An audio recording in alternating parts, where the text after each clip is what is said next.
With reaction to last night's second leaders debate, I'm joined by Dr. Paul Baines.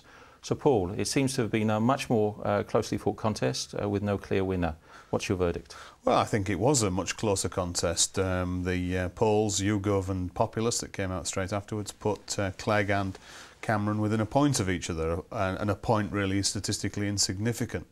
Brown did better than he did the week before, so I would say it was a very close contest, but at this point in the debate it's starting to look as if Cameron and Clegg are coming out as clear winners between the two of them.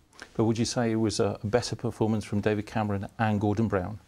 I would say that I wouldn't say it was necessarily a definitive performance from Gordon Brown, but I would say it was a better performance. Certainly some of the results that we've got from the Mesh Election Experience Monitor, which looks at floating voters and their reactions to the broadcast and other experiences, indicates that this was a much less persuasive performance from Clegg. But it was still probably the most persuasive performance. So he just about held his own. I'd say he held his own, but he didn't follow up on that momentum that he created, which will be a disappointment, I think, to Lib Dems.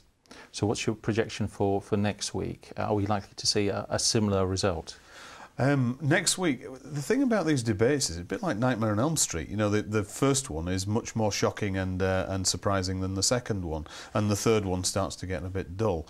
I think the audience numbers will fall. It was 10 million for the first one. That's impressive. That's more than the soaps managed to claim. So this is really engaging the electorate. The second one will engage them a bit less. The third one, perhaps much less. We'll see what happens. There's a much smaller proportion of the electorate looking to vote in the last week, maybe 8 to 10, 12%, something like that. So there are many fewer to persuade. And what we might see next week is a last-ditch attempt by Gordon Brown and an attempt to really pull in those last-minute floating voters from Nick Clegg.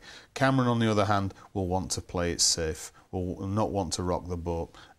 There's nothing in it for him to make grand policy statements at this stage of the campaign. What's your verdict on whether the smaller parties, such as the Scottish National Party and Plaid Cymru, being excluded from these debates? I think what we can see is that the Lib Dems have enjoyed an enormous platform to speak, one that they wouldn't necessarily have got through the party election broadcasts, because they usually allocated fewer broadcasts than everyone else.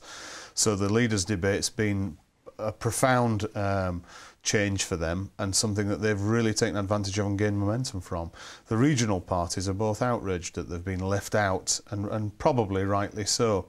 The Mesh Election Experience Monitor that we conducted indicates that actually the Scottish National broadcast yesterday was perceived to be persuasive by a number of voters. So probably the Scottish people themselves may be upset, and the Welsh people may be upset at not having a platform to discuss regional issues. My view overall, well, I think the broadcasters should have set up a debate which involved the regional parties and discussed regional issues.